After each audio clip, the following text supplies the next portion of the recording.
এই লোকটার ভালোবাসা দেখে যদি এই লোককে আল্লাহ কবুল করে, সামনে বছরে উমরা যাওয়ার পয়সা এই লোকটাকে আমি দেবো ইনশাল্লাহ।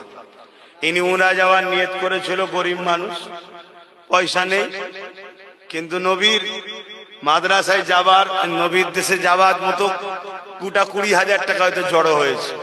বলছে আমার তো পয়সা নেই, যেতে পারবো না, আমি নবীর ঘরে 20,000 টাকা দিয়ে দিচ্ছি। আমি এই ভাই, বাপ ভাই হবে, বেশি বয়স হয়নি, আমি নাকি উমরাই পাঠাবো, 1 লাখ খরচ হোক আর যাই হোক, আমি দেবো আপনাকে খরচ, আপনি যাবেন। আমি এতগুলো মানুষকে সাক্ষী রেখে, আপনার দিলে যদি নবীর মাদ্রাসার জন্য এই প্রেম থাকতে পারে, আপনার মতো লোককে উমরাই পাঠালে আমি নিজে যাওয়ার থেকে মনে হয় নবী বেশি আমার উপরে খুশি হবে। তাই আপনাকে আমি পাঠাবো, যান যান, আল্লাহ কবুল।